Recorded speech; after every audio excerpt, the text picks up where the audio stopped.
देखिए, भारतीय जनता पार्टी ने गाजीपुर की कई सीटों को पहले जीता है और जीत और हार ये चुनाव में होती है।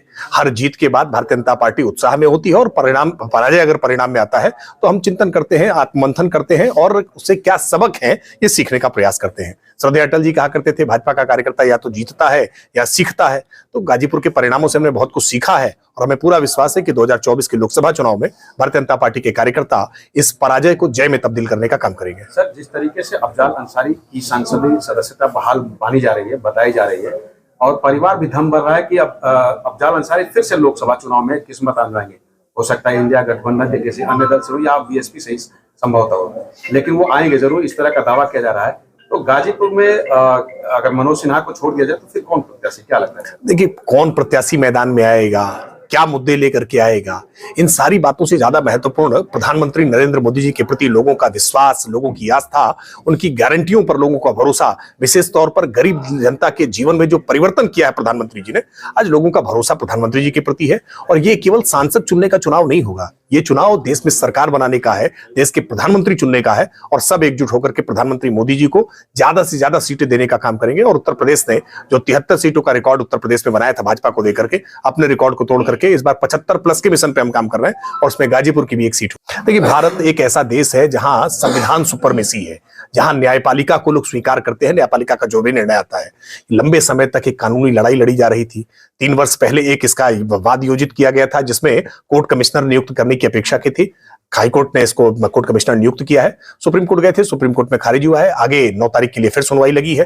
किसी भी व्यक्ति को यह अधिकार है कि वो अपने अनुतोष के लिए, अपनी याचना के लिए कोर्ट में जा सकता है और कोर्ट गुण दोष के आधार पर परीक्षण करके मेरिट के आधार पर फैसला देती है।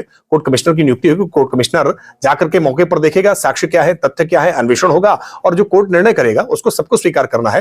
किसी ओवैसी के बयान से या किसी मौलाना मुफ्ती के फतवे से ये देश नहीं चल सकता है। यह देश न्यायपालिका के फैसलों से और देश के संविधान के निर्णयों से चलेगा। राहुल गांधी का यह बयान बहुत गैर जिम्मेदाराना, बहुत दुर्भाग्यपूर्ण है।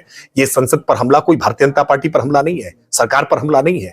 ये देश के 140 करोड़ लोगों की जो आस्था है लोकतंत्र में, उस लोकतंत्र की आस्था पर हमला है। इसको दलगत राजनीति से ऊपर हटकर देखना चाहिए। राहुल गांधी जी इस मसले पर भी अगर राजनीति कर रहे हैं तो बहुत घृणित है।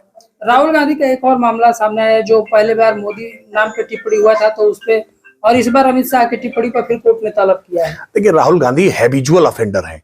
वो लगातार इस तरह के अपराध करते हैं, अपराध में सजा मिलती है, उसके बावजूद अपनी इन गलतियों से सीखने को तैयार नहीं है।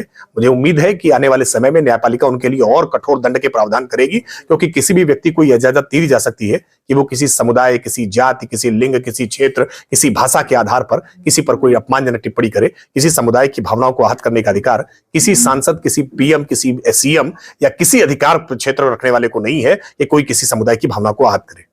देखिए, विपक्ष हैरान और परेशान है, तय नहीं कर पा रहा है कि क्या करें।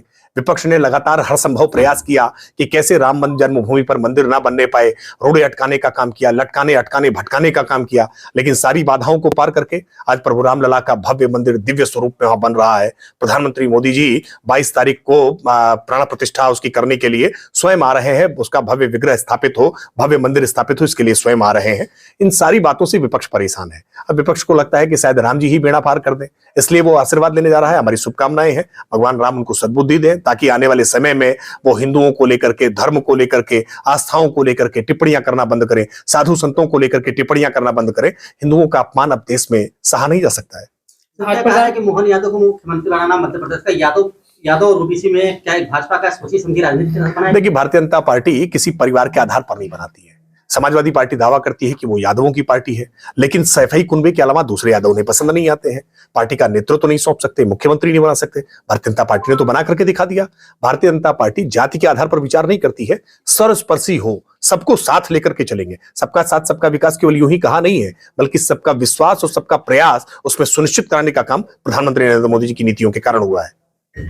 प्रधानमंत्री जी केवल पीएम ही नहीं है, वो वाराणसी के एमपी भी हैं, काशी के एमपी भी हैं और पीएम रहते हुए भी अपनी बड़ी जिम्मेदारियों का निर्वहन करते हुए भी काशी के एमपी की जिम्मेदारी भी लगातार निभाते हैं। वो काशी के साथ एक अटूट जुड़ाव रखते हैं और आज जो काशी का कायाकल्प हुआ है ना, गलियां वही हैं लेकिन चमकती हुई है, नित्य नूतन चिर पुरातन की तर्ज पर आज काशी जिस तरह से संवरी है, आज काशी में बड़ी संख्या में आध्यात्मिक पर्यटक आ रहे हैं और हर हर महादेव के नारे से आज पूरा काशी गुंजायमान हो रहा है। ये प्रधानमंत्री जी के प्रयासों से हुआ है। अपने सांसद के तौर पर उन्होंने जो भूमिका निभाई है, इसलिए हर बार उनकी जीत का मार्जिन बढ़ा है।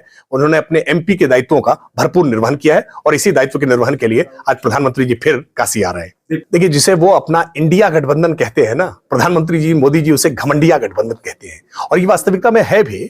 इतना घमंड, इतना आपस में अहंकार है कि हमने देखा है मध्य प्रदेश के विधानसभा चुनाव में अखिलेश यादव जी को रात भर बिठाया कमलनाथ जी ने। इस बात की शिकायत अखिलेश यादव जी कर रहे थे और फिर उसके बाद अखिलेश यादव जी ने उतने ही आक्रोश में चिरकुट पार्टी, चालू पार्टी, जाने क्या क्या शब्दों से नवाजा है। इस प्रकार की कटुता के वातावरण में कैसा अलायंस होगा, कैसा गठबंधन होगा? इतनी गांठें जहां पड़ी हो वहां कोई गठबंधन सर्वाइव कर सकता है क्या? यह गठबंधन स्वार्थों का है, अवसरवाद का है। यह गठबंधन टिक नहीं सकता। यह गठबंधन खंड खंड बिखर जाएगा। देखिए, विपक्ष के लोग टिप्पणियां करता रहेगा, उनके पास केवल यही काम है। भारतीय जनता पार्टी विकास की योजनाओं को लेकर के आगे बढ़ी है।